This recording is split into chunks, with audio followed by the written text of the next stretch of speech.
Bismillahirrahmanirrahim. Assalamualaikum warahmatullahi wabarakatuh. Perkenalkan, nama saya Halil Hamzah dari Universitas Mataram, Fakultas Ekonomi dan Bisnis, jurusan Ilmu Ekonomi dan Studi Pembangunan. Di video ini saya akan menjelaskan makalah saya tentang arti dan fungsi hukum dalam masyarakat. Baik, pertama-tama di sini saya akan menjelaskan tentang hukum.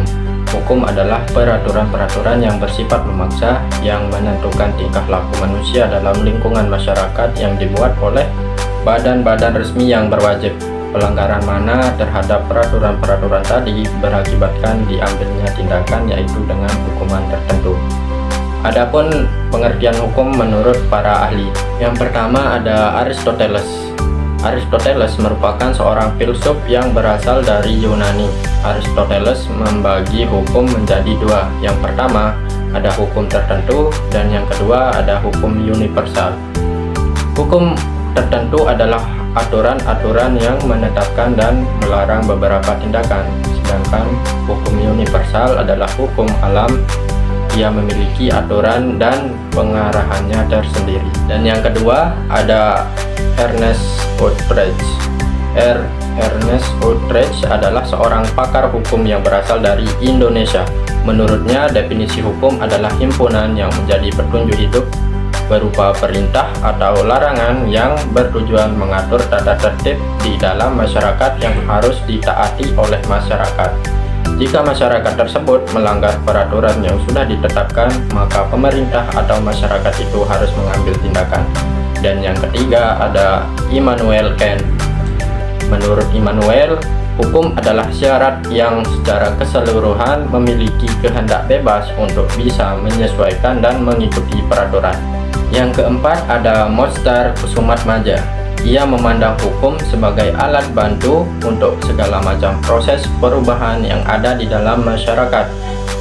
Selain itu, menurutnya hukum merupakan alat untuk melindungi, memelihara, dan menertibkan masyarakat. Hukum menurut Mostar, hukum adalah sebuah kaidah dan asas yang berguna dalam mengatur hubungan masyarakat yang dibuat dengan keadilan. Dan yang terakhir ada Thomas Hobbes. Thomas Hobbes adalah filsuf asal Inggris yang beranggapan bahwa hukum adalah alat perekat yang formal, memiliki kegunaan dalam menyatukan masyarakat yang pada awalnya tidak terorganisir. Selanjutnya, saya akan menjelaskan tentang tujuan dari hukum. Tujuan hukum adalah menjamin adanya kepastian hukum dalam masyarakat, dan hukum itu harus bersendikan pada keadilan, yaitu asas keadilan dari masyarakat. Selain itu, tujuan hukum juga menjaga dan mencegah agar setiap orang tidak menjadi hakim atas dirinya sendiri, tidak mengadili dan menjatuhi hukuman terhadap setiap pelanggaran hukum terhadap dirinya. Namun, tiap perkara harus diselesaikan melalui proses pengadilan dengan perantaraan hakim. Selanjutnya, saya akan menjelaskan apa fungsi dari hukum. Secara sederhana, hukum adalah peraturan berupa norma dan sanksi yang dibuat untuk mengatur tingkah laku manusia. Dari pengertian tersebut dapat disimpulkan bahwa fungsi hukum adalah mengatur tingkah laku manusia, menentukan mana yang dapat dilakukan dan mana yang dilarang. Dan di sini saya akan menjelaskan fungsi dari hukum menurut Ahmad Ali. Yang pertama ada fungsi hukum sebagai a tool of social control, di mana fungsi hukum ini sebagai untuk memberikan suatu batasan tingkah laku masyarakat yang menyimpang dan akibat yang harus diterima dari penyimpangan itu. Misalnya membuat larangan-larangan, tuntutan ganti rugi, dan sebagainya. Dan yang kedua ada fungsi hukum sebagai a tool of engineering. Fungsi ini sebagai perekayasa sosial, yaitu mengubah masyarakat dengan menciptakan perubahan-perubahan dalam masyarakat menuju kemajuan yang terencana. Artinya, untuk menata kembali kehidupan masyarakat secara terencana sesuai dengan tujuan pembangunan bangsa, kehidupan masyarakat. Dan yang ketiga ada fungsi hukum sebagai simbol, yaitu fungsi ini dimaksudkan untuk menyederhanakan rangkaian tindakan atau peristiwa tertentu sehingga mudah diperoleh pengertian yang bersifat umum. Penyimbolan yang dilakukan oleh hukum jelas akan memudahkan baik oleh para pelaksananya maupun masyarakat untuk saling memahami tentang makna suatu peristiwa yang terjadi dalam interaksi warga masyarakat. Dan yang keempat, ada fungsi hukum sebagai political instrument. Fungsi hukum sebagai sarana politik adalah untuk memperkokoh kekuasaan politik atau mengefektifkan pelaksanaan kekuasaan negara. Melihat fungsi tersebut menunjukkan keberadaan hukum tertulis yang dibuat secara prosedural. Keberadaan hukum dan politik dalam kenyataannya memang tidak mungkin dapat dipisahkan, karena keberadaan hukum sebagai kaidah tertulis merupakan pesan-pesan politik, tetapi setelah ditetapkan pemberlakuannya tidak boleh lagi ditafsirkan secara politik yang bermuatan kepentingan. Dan yang kelima, ada fungsi hukum sebagai integrator. Fungsi hukum ini untuk mengurangi konflik yang terjadi dan memperlancar proses interaksi pergaulan sosial. Artinya, hukum menjadi sarana untuk menciptakan keserasian berbagai kepentingan masyarakat, sehingga proses pergaulan hidup berlangsung dengan tertib dan lancar. Salah satu fungsi hukum untuk memperlancar interaksi dalam memajukan pembangunan ekonomi dapat kita lihat pada aspek kegunaannya. Yang pertama, ada bidang hukum publik, yaitu yang bersifat administrasi untuk mendorong perkembangan ekonomi melalui lembaga-lembaga hukum. Dan yang kedua, ada bidang hukum private, yaitu mengatur hubungan antara pelaku ekonomi sehingga dapat meningkatkan kepastian hukum melalui perjanjian atau kontrak. Hukum yang berlaku dalam masyarakat mempunyai banyak fungsi, tergantung dari sudut pandang mana melihat hukum itu berlaku efektif.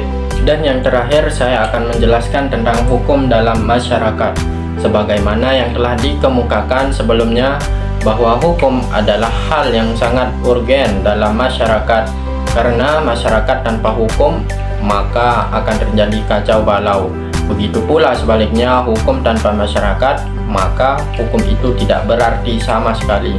Hukum sebagai a tool of engineering adalah hukum sebagai alat untuk mengubah masyarakat, dalam arti bahwa hukum mungkin digunakan sebagai alat oleh agen of change.